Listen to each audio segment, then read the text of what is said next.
ಹರಿಕಥಾಮೃತ ಸಾರ ಗುರುಗಳ ಕರುಣದಿಂದ ಪನಿತು ಪೇಳುವೆ ಪರಮ ಭಗವದ್ಭಕ್ತರಿದನಾದರದಿ ಕೇಳುವುದು.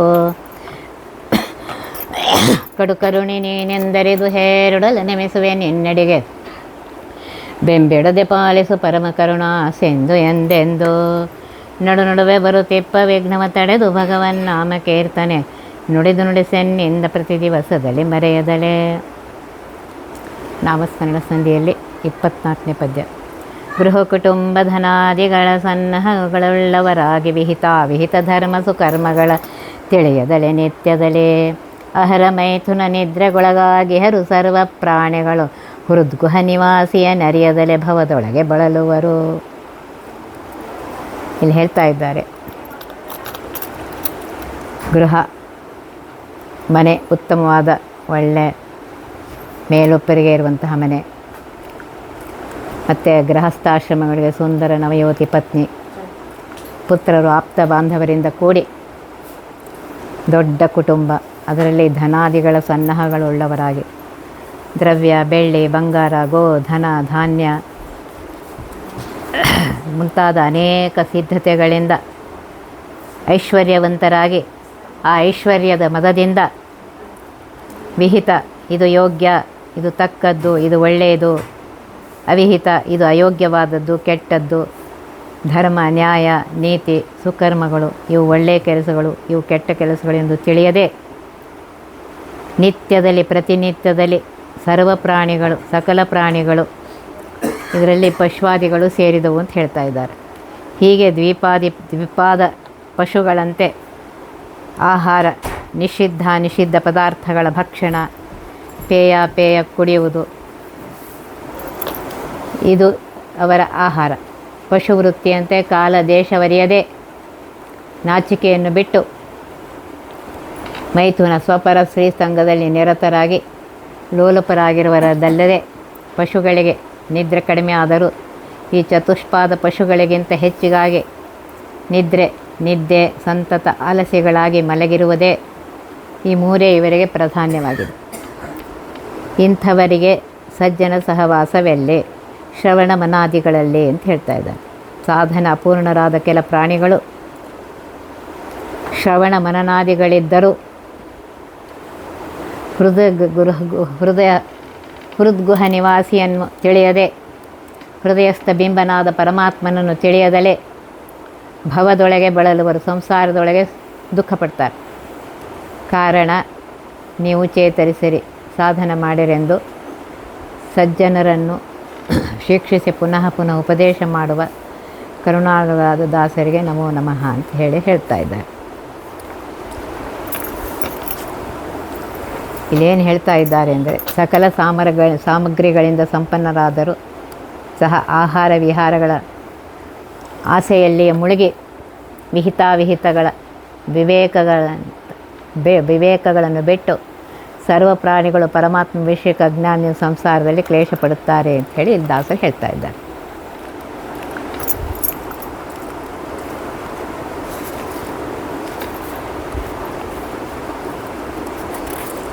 ಸರಿಯಾಗಿ ಯಾವುದು ಪರಮಾತ್ಮನಿಗೆ ಪ್ರೀತಿಕರವಾಗಿದೆ, ಯಾವುದು ಅವನಿಗೆ ಬೇಡ, ಅದನ್ನು ಸರಿಯಾಗಿ ತಿಳ್ಕೋಬೇಕು. ತಿಳಿದುಕೊಂಡು ಸರಿಯಾದ ವಿಹಿತ ಕರ್ಮಗಳನ್ನು ಮಾಡಬೇಕು ಅಂತ ಇಲ್ಲಿ ಹೇಳ್ತಾ ಇದ್ದಾರೆ. ಸರಿಯಾಗಿ ತಿಳಿದುಕೊಂಡು ಯಾವುದು ವಿಹಿತ ಯಾವುದು ಅವಿಹಿತ ಅಂತ ಸರಿಯಾಗಿ ತಿಳಿದುಕೊಂಡು ಆಯಾ ಕರ್ಮಗಳನ್ನು ಪರಮಾತ್ಮನ ಧ್ಯಾನ ಮಾಡುತ್ತಾ ಆ ಕರ್ಮಗಳನ್ನು ಮಾಡ್ರಿ ಅಂತ ಹೇಳ್ತಾ ಇದ್ದಾರೆ. ಜಡಜ ಸಂಭವ ಖಗ ಫಣಿಪ ಕೆಂಜಡೆಯರಿಂದೊಡಗೂಡಿ ರಾಜಿಸು ತಡವಿಯೊಳಗೆಪ್ಪನು ಸದಾ ಗೋಜಾದ್ರಿ ಜನು ಎನಿಸೆ. ಉಡುಪನಿಂದ ಅಭಿವೃದ್ಧಿಗಳ ತಾ ಕೊಡುತ್ತ ಪಕ್ಷಿ ಮೃಗಾಹಿಗಳ ಕಾರೊಡಲ ಕಾವನು ತತ್ತದಾಭಯನಾಗಿ ಜೇವರನು. ಜಡಜ ನೀರಿನಲ್ಲಿ ಹುಟ್ಟಿದಂತಹ ಕಮಲ ಸಂಭವ ಅಂದರೆ ಬ್ರಹ್ಮದೇವರು. ಖಗಪ ಅಂತಂದರೆ ಪಕ್ಷಿಗಳಿಗೆ ಶ್ರೇಷ್ಠನಾದ ಗರುಡ. ಫಣಿಪ ಅಂದರೆ ನಾಗಶ್ರೇಷ್ಠನಾಗಿರುವಂತಹ ಶೇಷದೇವರು.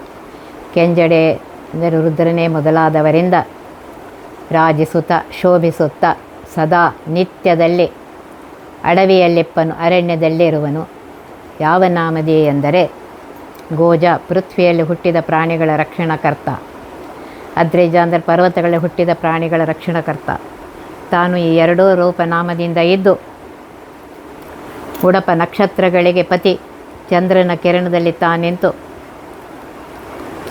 ಗೋಕಿರಣದಲ್ಲಿರುವ ರೂಪಕ್ಕೆ ಗೋಜನೆಂತಲೂ, ಚಂದ್ರಕಿರಣ ದ್ವಾರ ಪ್ರಾಣಿಗಳಿಗೆ ಅಭಿವೃದ್ಧಿ ಕೊಡುವ ಅಂದರೆ ಹೆಚ್ಚಿಗೆ ಕೊಡುತ್ತಾ ಬೆಳೆಸುತ್ತಾ ಪಕ್ಷಿ ಹಕ್ಕಿಗಳು, ಮೃಗ ಸಿಂಹ, ಹುಲಿ, ಕರಡಿ ಮೃಗಗಳು, ಅಹಿಗಳು ಅಂದರೆ ಸರ್ಪಗಳು, ಕಾರೊಡಲ ಕಪ್ಪು ಬಣ್ಣದ ಶ್ರೀಕೃಷ್ಣನು ತತ್ತದಾಹಯನಾಗಿ ಜೀವರನು ತತ್ತದ್ನಾಮಗಳನ್ನು ಧರಿಸಿ ಜೀವರನ್ನು ಕಾವನು ರಕ್ಷಿಸುವನು.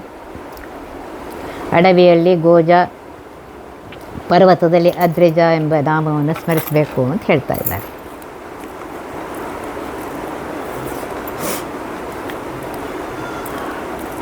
ಅಪರಿಮಿತ ಸನ್ಮಹಿಮ ನರಹರಿ ವಿಪಿನದೊಳು ಸಂತೈಸುವನು. ಕಾಶ್ಯಪಿಯನಾಳ್ದವ ಸ್ಥಳಗಳಲ್ಲಿ ಸರ್ವತ್ರ ಕೇಶವನು. ಖಪತಿ ಗಗನದಿ ಜಲಗಳಲ್ಲಿ ಶಫರ ನಾಮಕ ಭಕ್ತರನು. ನಿಷ್ಕಪಟದಿಂದಲೇ ಸಲಹುವನು ಕರುಣಾಳು ದಿನ ದಿನದೇ. ಅಪರಿಮಿತ ಸನ್ಮಹಿಮ, ಪರಿಮಿತ ಇಲ್ಲದ ಅನಂತ ಮಹಿಮೆಯುಳ್ಳಂತಹ ನರಹರಿಯು ನರಸಿಂಹನಾಮಕ ಪರಮಾತ್ಮನು ವಿಪಿನದಲ್ಲಿ ಅಂದರೆ ಅಡವಿಯಲ್ಲಿ ಅರಣ್ಯದಲ್ಲಿ ಸಂತೈಸು ರಕ್ಷಿಸ್ತಾನೆ. ಕಾಶ್ಯಪನೆಳೆದವ ಭೂಮಿಯನ್ನು ಪಾದದಿಂದ ಅಳತೆ ಮಾಡಿ ಎರಡೇ ಪಾದದಿಂದ ಭೂಮಿಯನ್ನು ವ್ಯಾಪಿಸಿದ ಚಿಕ್ಕವಟು ವಾಮನನು ಸ್ಥಾನದಲ್ಲಿ ರಕ್ಷಿಸ್ತಾನೆ. ಸರ್ವತ್ರ ಕೇಶವನು ಸಕಲ ದೇಶವ್ಯಾಪ್ತನಾಗಿ ಕೇಶವನ್ನು ರಕ್ಷಣೆ ಮಾಡ್ತಾನೆ. ಖಪತಿ, ಖಮ್ ಅಂದರೆ ಆಕಾಶಪತಿ, ಖಮ್ ಅಂದರೆ ಇಂದ್ರಿಯಪತಿ, ಖಮ್ ಅಂದರೆ ದೇವಲೋಕಪತಿ. ಇಷ್ಟು ಅರ್ಥ ಅಜಾದಿ ರೂಪಗಳಲ್ಲಿಪ್ಪ ಖಂ ಖಪತೆಯೇ ನಮಃ. ಆಕಾಶಪತಿ ಗಗನದಿ ಆಕಾಶದಲ್ಲಿ ಜಲಗಳಲ್ಲಿ ಮಹಾಶಫರ ನಾಮಕ ಮಹಾಮತ್ಸ್ಯರೂಪಿ ಪರಮಾತ್ಮನು ಜಲದಲ್ಲಿ ಈ ರೂಪನಾಮಗಳನ್ನು ಮೇಲೆ ಹೇಳಿದಂತೆ ನಿಷ್ಕಪಟದಿಂದ ರಹಿತರಾಗಿ ಯಾರು ಸ್ಮರಣೆ ಮಾಡುತ್ತಾರೆಯೋ ಅವರನ್ನು ಸಹ ಪರಮಾತ್ಮನು ನಿಷ್ಕಪಟ ವಂಚನೆ ಇಲ್ಲದೆ ದಿನದಿನದೇ ರಕ್ಷಿಸುವನು, ಪ್ರತಿನಿತ್ಯ ಸಲಹುವನು ಅಂತ ಹೇಳ್ತಾನೆ. ಯಾಕೆ ಅಂದರೆ ಕರುಣಾಳು ದಯಾಮನಾಗಿದ್ದಾನೆ, ಆದ್ದರಿಂದ ಭಕ್ತರನ್ನು ರಕ್ಷಣೆ ಮಾಡೇ ಮಾಡ್ತಾನೆ ಅಂತ ಹೇಳ್ತಾ ಇದ್ದಾರೆ.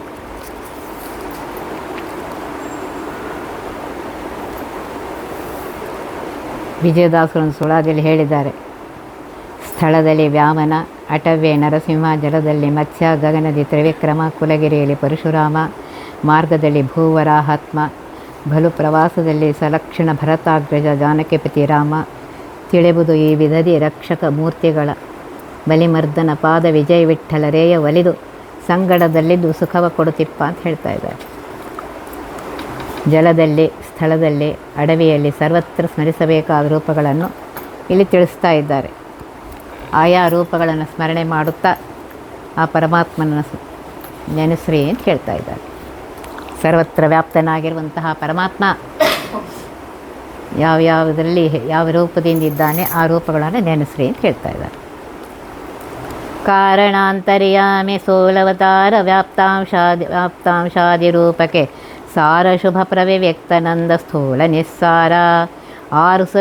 ಆರು ರಸಗಳನ್ನರ್ಪಿ ಸಲ್ಪರಿಗೆ ರಹಸ್ಯವ ಪೇಳದೆ ಸದಾ ಅಪಾರ ಬಹಿಮನ ರೂಪಗುಣಗಳ ನೆನೆದು ಸುಖಿಸುತ್ತಿರು. ಕಾರಣ, ಮೂಲ ಪ್ರಕೃತಿಯಲ್ಲಿ ಕಾರಣರೂಪದಿಂದ ಅಂತರ್ಯಾಮಿಯಾಗಿ ಜೀವ ಜಡಾಂತರ್ಯಾಮಿ ಸರ್ವರಲ್ಲಿರುವಂತಹ ರೂಪ. ಸ್ಥೂಲ ಅಂದರೆ ವಿರಾಟ್ ರೂಪ. ಅವತಾರ ಅಂದರೆ ರಾಮಕೃಷ್ಣಾದಿ ಅನಂತ ಪ್ರಾದುರ್ಭಾವ ರೂಪಗಳು. ವ್ಯಾಪ್ತರೂಪ, ಸಕಲ ಜಗತ್ತಿನಲ್ಲಿ ತ್ರಿಬಗೆ ವ್ಯಾಪ್ತರೂಪ. ಅಂಶರೂಪ, ಸಕಲರ ಲಿಂಗಾದಿ ದೇಹಗತ ಇಂತು ಈ ರೀತಿಯಾಗಿ 6 ರೂಪಕ್ಕೆ ಸಾರ, ಶುಭ್ರ, ಪ್ರವಿವ್ಯಕ್ತ, ನಂದ, ಸ್ಥೂಲ, ನಿಸ್ಸಾರ ಈ 6 ರಸಗಳನ್ನು ಸಮರ್ಪಿಸುವ ಬಗೆ ಜ್ಞಾನಿಗಳಿಂದ ತಿಳಿದು ಅರ್ಪಣೆ ಮಾಡು ಅಂತ ಹೇಳ್ತಾರೆ. ಅಲ್ಪರಿಗೆ ಈ ರಹಸ್ಯ ಪೇಳದೆ, ಮಂದ ಬುದ್ಧಿಗಳಾಗಿರುವಂಥ ಅಜ್ಞಾನಿಗಳಿಗೆ, ಅಂತಹ ಜನರಿಗೆ ಈ ಗುಟ್ಟನ್ನು ಹೇಳದೆ, ಈ ಗುಟ್ಟನ್ನು ಹೇಳಕ್ಕೆ ಹೋಗಬೇಡ. ಸದಾ ಅಂದರೆ ನಿರಂತರದಲ್ಲಿ ಅಪಾರ ಮಹಿಮಾ, ಪರಿಮಿತಿ ಇಲ್ಲದ ಅನಂತ ಮಹಿಮೆಯುಳ್ಳಂತಹ ಪರಮಾತ್ಮನ ರೂಪ ಚಿನ್ಮಯಾಕಾರವೇ ಚಿನ್ಮಯ ರೂಪ. ಗುಣಗಳ ಉತ್ಕರ್ಷತ್ವದಿಂದ ಭಗವಂತನ ಮಹಾತ್ಮೆ, ಆತನ ಗುಣಗಳು ಜ್ಞಾನಾನಂದಾದಿ ಅನಂತ ಗುಣಗಳನ್ನು ನೆನೆದು ಸುಖಿಸುತ್ತಿರು, ಆನಂದ ಪಡ್ತಾ ಇರು ಅಂತ ಹೇಳ್ತಾ ಇದ್ದಾರೆ. ಮೂಲರೂಪ ಅಂದರೆ ವಿಶ್ವರೂಪ. ಬ್ರಹ್ಮಾದಿಗಳು ಅರ್ಜುನಾದಿಗಳಿಗೆ ತೋರಿಸಿದ್ದು. ಅಂತರ್ಯಾಮಿ ಅಂದರೆ ಜೀವಾಂತರ್ಗತ. ಸ್ಥೂಲ ಅಂದರೆ ವಿರಾಟ್ ರೂಪ. ಅವತಾರ ಅಂದರೆ ರಾಮಕೃಷ್ಣಾದಿ ರೂಪ. ವ್ಯಾಪ್ತ ಅಂದರೆ ಜಗತ್ತಿನಲ್ಲಿ ವ್ಯಾಪ್ತಗೋಳದಲ್ಲಿರುವಂತಹ ರೂಪ. ಅಂಶ ಜಗತ್ತಿನೊಳಗೆ ಸರ್ವದೇಹಗಳಲ್ಲಿ ಇರುವ ರೂಪಗಳು. ಅಂಶರೂಪ ಲಕ್ಷಣವೇನೆಂದರೆ ಲಿಂಗದೇಹ ಸಂಬಂಧ ಕಾಲದಲ್ಲೇ ಪ್ರವೇಶ ರೂಪ. ಈ ರೀತಿಯಾಗಿದೆ ಅಂತ ಹೇಳ್ತಾ ಇದ್ದಾರೆ. 6 ರಸ ವಿವರ ಹೇಳ್ತಾ ಇದ್ದಾರೆ. ಸಾರರಸ ತ್ರಿವಿಧ ಜೀವರಿಗೆ ಬಿಂಬನಾದ ಪರಮಾತ್ಮನು ತತ್ತದ್ಯೋಗ ಗುಣಮಯ ರಸದಲ್ಲಿ ತದಂತರ್ಗತನಾದ ಬಿಂಬರೂಪಿ ಪರಮಾತ್ಮ ತತ್ತದ್ರಸತ ಶಬ್ದವಾಚ್ಯನಾಗಿ ಕರೆಸುವುದೇ ಸಾರ.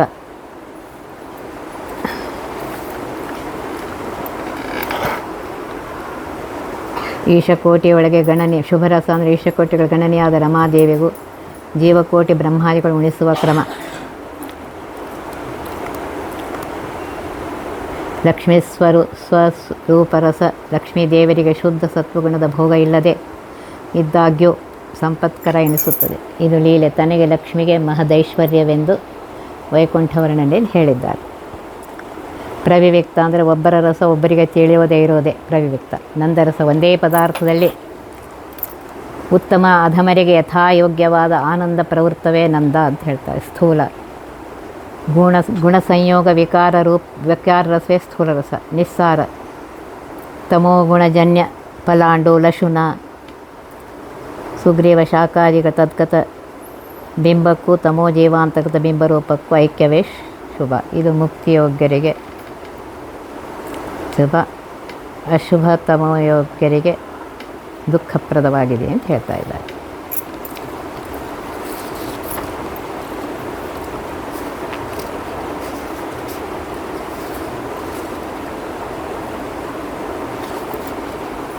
ಈ ರೀತಿಯಾಗಿ ಪರಮಾತ್ಮ ಆಯಾ ವಸ್ತುಗಳಲ್ಲಿ ಆಯಾ ರೂಪದಿಂದ ಇದ್ದು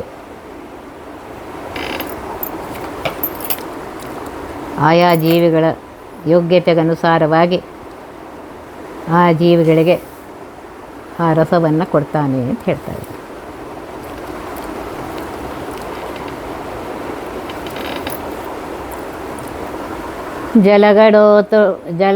ಜಲಗತೋಡುಪ ಅಮಲಬಿಂಬವ ಮೆಲುವೆನೆಂಬತಿ ಹರುಷದಿಂದಲೇ ಜಲಚರ ಪ್ರಾಣಿಗಳು ನಿತ್ಯದಿ ಯತ್ನಗೈವಂತೆ ಹಲಧರಾನುಜ ಭೋಗ್ಯರಸಗಳ ನೆಲೆಯನರಿಯದೆ ಪೂಜಿಸುತ್ತ ಹಂಬಲಿಸುವರು ಪುರುಷಾರ್ಥಗಳ ಸತ್ಕುಲಜರಾವೆಂದು.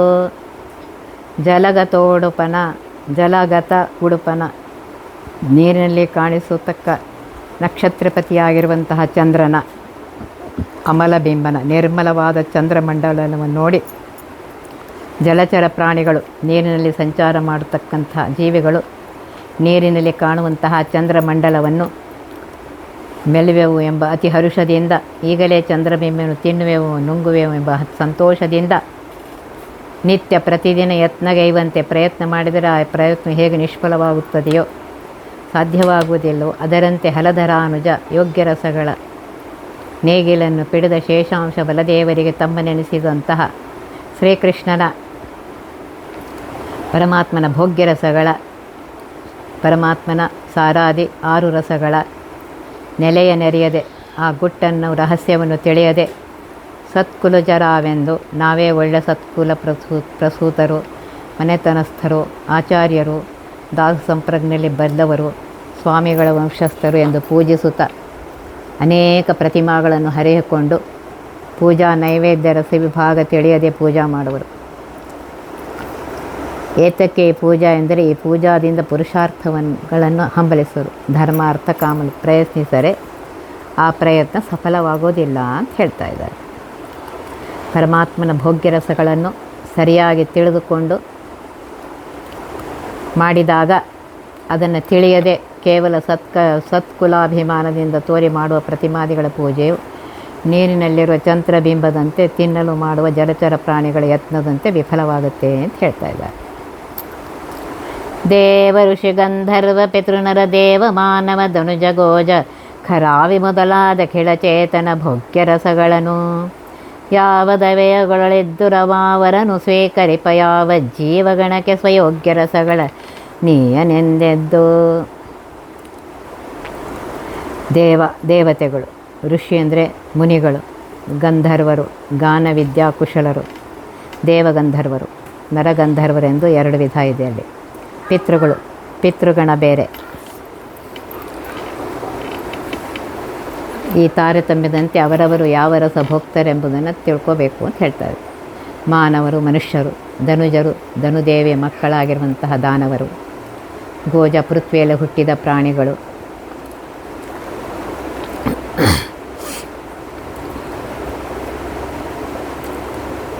ಎಲ್ಲ ಆಕಳು, ಕತ್ತೆ, ಮೇಕೆ, ಕುರಿ ಎಲ್ಲ ಜೀವರ ಯೋಗ್ಯತೆಯಂತೆ ಅವರವರು ಅನುಭವಿಸುವ ಯೋಗ್ಯವಾದ ರಸ, ಅಂದರೆ ಆಸ್ವಾದನ ಮಾಡತಕ್ಕ ನಾಲಿಗೆಯಿಂದ ಸವಿರುಚಿ ನೋಡೋದು ಯಾವುದೋ ಅದು ರಸ ಅಂತ ಅನ್ಸ್ಕೊಳ್ತೀವಿ. ಅವರಿಗೆ ತಕ್ಕ ರಸಗಳನ್ನು ಯಾವದ ಅವಯವಗಳಿದ್ದು ಆ ಜೀವರ ಎಲ್ಲ ಅಂಗ ಉಪಾಂಗಗಳಲ್ಲಿ ಇದ್ದು ಯಾವ್ಯಾವ ಇಂದ್ರಿಯಗಳಿಗೆ ಯಾವ ರಸ ಬೇಕಾಗುತ್ತದೆ ಆಯಾ ರಸಗಳಲ್ಲಿ ಇರುವ ತನ್ನ ಶುಭಸಾರ ರಸವನ್ನು, ತನ್ನ ಸಾಖ್ಯ ರಸವನ್ನು ರಮಾವರನು ರಮಾಪತಿಯಾಗಿರುವಂತಹ ಪರಮಾತ್ಮನು ಸ್ವೀಕರಿಸಿ ಆವ ಜೀವಗಣಕ್ಕೆ ಸ್ವಯೋಗ್ಯ ರಸಗಳ ನೀಯನು ಎಂದೇನು ಸಕಲ ಪ್ರಾಣಿಗಳ ಚೇತನ ಸಮೂಹಕ್ಕೆ ತನ್ನ ಯೋಗ್ಯವಾದ ಶುಭಸಾರ ರಸಗಳನ್ನು ಜೀವಗಣಕ್ಕೆ ಎಂದೆಂದಿಗೂ ಕೊಡುವುದಿಲ್ಲ ಅಂತ ಹೇಳ್ತಾ ಇದ್ದಾರೆ. ಸಮಸ್ತ ಜೀವರ ಎಲ್ಲ ಅವಯವ ಇಂದ್ರಿಯಗಳಲ್ಲಿದ್ದು ಅವರೆಲ್ಲರೂ ಭುಂಜಿಸಬೇಕಾದ ಸಕಲ ರಸಗಳನ್ನು ತಾನು ಸ್ವೀಕರಿಸಿ ಯಾವ ಜೀವನಿಗೂ ತನ್ನ ಭೋಗ್ಯ ರಸವನ್ನು ಕೊಡದೆ ಅವರವರ ಯೋಗ್ಯ ಭೋಗ್ಯ ರಸಗಳನ್ನಷ್ಟೇ ಅವರಿಗೆ ಕೊಡ್ತಾನೆ ಪರಮಾತ್ಮ.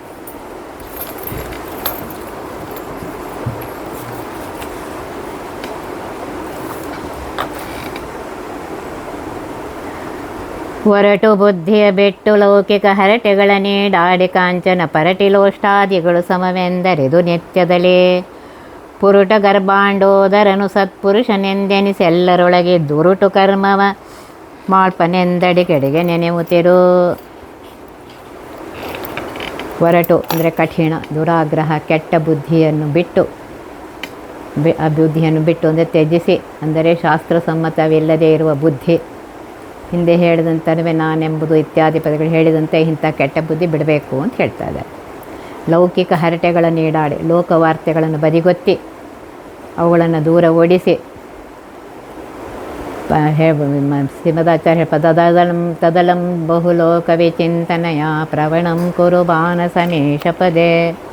ಲೋಕವಾರ್ತೆಯನ್ನು ಬಿಟ್ಟು ಯಾವಾಗಲೂ ಆ ಮನಸ್ಸಿನಲ್ಲಿ ಆ ಪರಮಾತ್ಮನ ಸ್ಮರಣೆಯನ್ನು ಮಾಡು ಅಂತ ಹೇಳ್ತಾ ಇದ್ದಾರೆ. ಕಾಂಚನ ಅಂದರೆ ಬಂಗಾರ, ಪರಟಿ ಅಂದರೆ ಚೆಪ್ಪು, ಲೋಷ್ಟಾದಿಗಳು ಅಂದರೆ ಹೆಂಟೆಗಳು ಸಮವೆಂದರಿತು ನಿತ್ಯದಲ್ಲಿ, ಅಂದರೆ ಲೋಷ್ಟ ಪರಟಿಗಳಲ್ಲಿ ಎಷ್ಟು ಅನಾಸಕ್ತಿ, ಅದರಲ್ಲಿ ಲಾಭವಿಲ್ಲವೆನ್ನುವಂತೆ ಬಂಗಾರದಲ್ಲಿಯೂ ಆಶೆಯನ್ನು ತೊರೆದು ನಿರಿಚ್ಛನಾಗಿರಬೇಕು ಅಂತ ಹೇಳ್ತಾರೆ. ಮುಖ್ಯವಾಗಿ ಎಲ್ಲ ಪದಾರ್ಥಗಳಲ್ಲಿರುವ ಪರಮಾತ್ಮನು ಸಮಶಬ್ದ ವಾಚ್ಯನಾಗಿ ಒಂದೇ ರೀತಿ ಒಬ್ಬನೇ ಸಮನೆಂದು ತಿಳಿಯಬೇಕು. ಇದೇ ಸುಜ್ಞಾನ ಅಂತ ಹೇಳ್ತಾರೆ. ಇದನ್ನೇ ಸರ್ವಕಾಲದಲ್ಲಿ ನೆನೆಸ್ತಾ ಇರಬೇಕು ಅಂತ ಹೇಳ್ತಾರೆ. ಪುರುಟ ಗರ್ಭಾಂಡೋದರನು, ಬ್ರಹ್ಮಾಂಡೋಧರನು ಪರಮಾತ್ಮನು ಸತ್ಪುರುಷನೆಂದೆನಿಸಿ ಉತ್ತಮ ಪುರುಷ, ಸರ್ವೋತ್ತಮ ಅಂತ ಅನಿಸಿಕೊಂಡು ಎಲ್ಲರೊಳಗಿದ್ದು ಉರುಟು ಕರ್ಮ ಅಂದರೆ ಮೀರಿದ ಅಸಾಧ್ಯವಾದ ಇತರಿಂದಲೂ ಯಾರಿಂದಲೂ ಮಾಡಲು ಅಶಕ್ಯವಾದ ಅನಾದಿ ಕರ್ಮಗಳನ್ನು ಅನುಸರಿಸಿ ಪರಮಾತ್ಮನು ಸರ್ವ ಜೀವರಲ್ಲಿದ್ದು ಉತ್ತಮವಾದ ಸರ್ವಕರ್ಮಗಳನ್ನು ಮಾಡ್ಪನೆಂದು ಅಡಿಗಡಿಗೆ ಅವನನ್ನು ನೆನೆಸ್ತಾ ಇರು, ಹೆಜ್ಜೆ ಹೆಜ್ಜೆಗೆ ಪದೇ ಪದೇ ನೆನೆಸ್ತಾ ಇರಬೇಕು ಅಂತ ಹೇಳ್ತಾರೆ. ಇದೇನು ಹೇಳ್ತಾ ಇದ್ದಾರೆ, ದುರ್ಬುದ್ಧಿಯನ್ನು ಬಿಟ್ಟು ಸದ್ಬುದ್ಧಿಯಿಂದ ಲೋಷ್ಟ ಕಾಂಚನಗಳು ಹೇಯ ಬುದ್ಧಿಯಿಂದ ಸಮವೆಂದು ತಿಳಿದು ಪರಮಾತ್ಮನೇ ಸರ್ವೋತ್ತಮನೆಂಬ ಸುಜ್ಞಾನದಿಂದ ಅವನು ಮಾಡಿಸಿದಂತೆ ಸ್ಥೂಲ ಕರ್ಮವನ್ನು ನಾನು ಮಾಡುವೆನು ಅಂಥೇಳಿ ಅಡಿಗಡಿಗೆ ಆ ಪರಮಾತ್ಮನ ನೆನೆಸು. ಇದೇ ಮಹಾಕರ್ತವ್ಯ ಅಂತ ಹೇಳ್ತಾ ಇದ್ದಾರೆ. ಭೂತಳದಿ ಜನರುಗಳು ಮರ್ಮಕ ಮಾತುಗಳಾಡಿದರೆ ಸಹಿಸದೆ ಘಾತಿ ಸ್ವರತಿ ಕೋಪದಿಂದಲೇ ಎಚ್ಚರಿಪ ತೆರದೆ ಮಾತುಳಾಂತಕಜಾರ ಹೇ ನವನೀತ ಚೋರನೆ ಎನಲು ತನ್ನ ನಿಕೇತನದೊಳೆಟ್ಟವರ ಸಂತೈಸುವನು ಕರುಣಾಳು.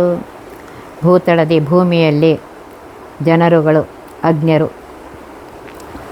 ಮರ್ಮಕ ಮಾತುಗಳನ್ನಾಡಿದರೆ ಸಹಿಸದೆ. ಮರ್ಮಕ ಅಂದರೆ ಇಂಗಿತ ಗುಪ್ತ ಕುಶ್ಚಿತ ನುಡಿಗಳನ್ನು ಆಡಿದರೆ ತಡೆದುಕೊಳ್ಳಲಾರದೆ ಅತಿ ಕೋಪದಿಂದಲೇ ಘಾತಿಸಿ ಬಹಳ ಸೆಟ್ಟಿ ನಿಂತ ಇಂಗಿತ ಮಾತಾಡಿದವನನ್ನು ಬೈತಾರೆ. ಬೈಯೋದು ಹೊಡೆಯೋದು ಇತ್ಯಾದಿಗಳು ಮಾಡ್ತಾರೆ. ಎಚ್ಚರಿಪ ತೆರೆದು ಇನ್ನು ಮೇಲೆ ಇಂಥ ಮಾರ್ಮಿಕ ಕರ್ಮಗಳನ್ನ ಆಡಬೇಡ ಅಂತ ಹೇಳಿ ಅವನಿಗೆ ಎಚ್ಚರ ಪುಟ್ಟುವಂತೆ ಮಾತಾಡ್ತಾರೆ. ಹಾಗೆ ಶ್ರೀಹರಿಗೆ ಕೆಟ್ಟ ಮಾತುಗಳು ಆಡಿಸಿಟ್ಟು ಬರುವುದು ಅಂದರೆ ಇಲ್ಲ ಅಂತ ಹೇಳ್ತಾ ಇದ್ದಾರೆ. ಮಾತುಳ ಅಂತಕ ಸೋದರ ಮಾವನ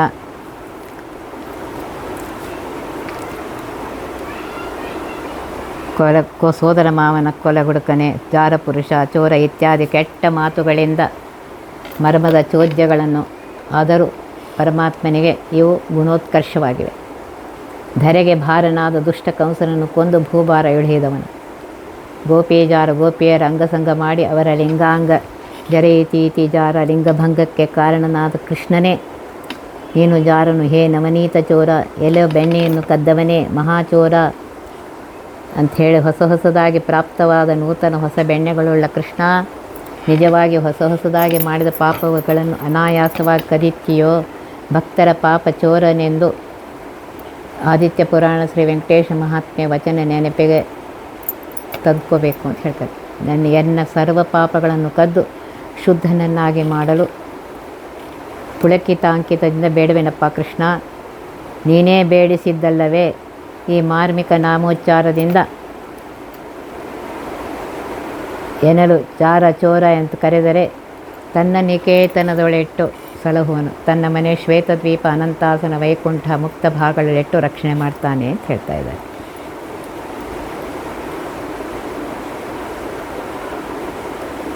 ಇಲ್ಲಿ ಒಟ್ಟು ಪರಮಾತ್ಮನನ್ನು ಸ್ಮರಣೆ ಮಾಡಿರಿ ಅಂತ ಹೇಳ್ತಾ ಇದ್ದಾರೆ. ಅವನ ಮಹಿಮೆಯನ್ನು ಸ್ಮರಣೆ ಮಾಡಿರಿ, ಅವನ ಸ್ಮರಣೆ ಮಾಡಿರಿ, ಆಗ ಪರಮಾತ್ಮ ಅನುಗ್ರಹ ಮಾಡ್ತಾನೆ ಅಂತ ಹೇಳ್ತಾ ಇದ್ದಾರೆ.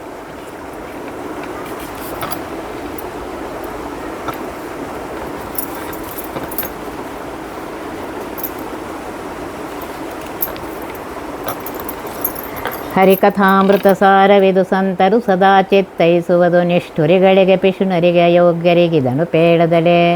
ನಿರುತ ಸದ್ಭಕ್ತಿಯಲ್ಲಿ ಭಗವಚ್ಚರಿತೆಗಳ ಕೊಂಡಾಡಿ ಹಿಗ್ಗುವ ಪರಮ ಭಗವದ್ದಾಸರಿಗೆ ತಿಳಿಸುವುದು ಈ ರಹಸ್ಯ. ಹರಿಕಥಾಮೃತ ಸಾರವಿದು, ಇದು ಕೇವಲ ಬಿಂಬರೂಪಿ ಆದಂತಹ ಸೃಷ್ಟಿ ಸ್ಥಿತ್ಯಾದಿ ವ್ಯಾಪಾರಗಳು ಮಾಡುವಂತಹ ಪರಮಾತ್ಮನ ಲೀಲೆ. ವೇದ ಉಪನಿಷತ್ತುಗಳ ಸಾರ ಇದೆ ಇದರಲ್ಲಿ. ಸಂತರು ಅಂದರೆ ಸಾಧು ಸಜ್ಜನರು, ಜ್ಞಾನಿಗಳು. ಸದಾ ಚಿತ್ತೈಸುವುದು, ನಿರಂತರ ಕೇಳಬೇಕು ಅಂತ ಹೇಳ್ತಾ ಇದ್ದಾರೆ. ನಿಷ್ಠುರಿಗಳಿಗೆ, ಕಠೋರ ಮಾತನಾಡುವವರಿಗೆ, ಸಮಯವರಿಯದೆ ಕೆಟ್ಟ ಮಾತುಗಳಾಡುವವರಿಗೆ, ಪಿಶುನರಿಗೆ ಅಂದರೆ ಚಾಡಿಕೋರರಿಗೆ, ಅಯೋಗ್ಯರಿಗೆ, ಸತ್ವಗುಣವಿಲ್ಲದ ನೀಚರಿಗೆ, ಹರಿಯ ಸರ್ವೋತ್ತಮ ಜ್ಞಾನಶೂನ್ಯರಿಗೆ ಇದನ್ನು ಪೇಳದಲ್ಲಿ ಹೇಳಬಾರ್ದು ಇದನ್ನು ಅಂತ ಹೇಳ್ತಾ ಇದ್ದಾರೆ.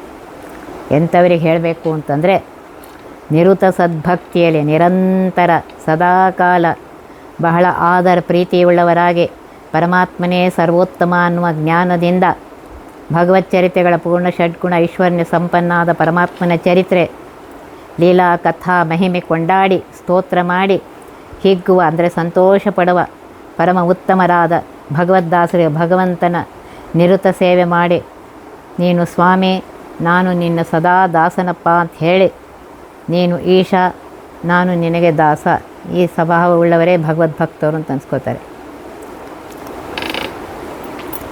ಅವರೇ ದಾಸರು ಅಂತ ಹೇಳ್ತಾರೆ. ಇಂಥವರಿಗೆ ಈ ರಹಸ್ಯ ತಿಳಿಸುವುದು ಸಜ್ಜನರಾಗಿರುವಂತಹ ಜ್ಞಾನಿಗಳಿಗೆ ಇಂಥವರಿಗೆ ತಿಳಿಸ್ರಿ ಅಂತ ಹೇಳ್ತಾ ಇದ್ದಾರೆ.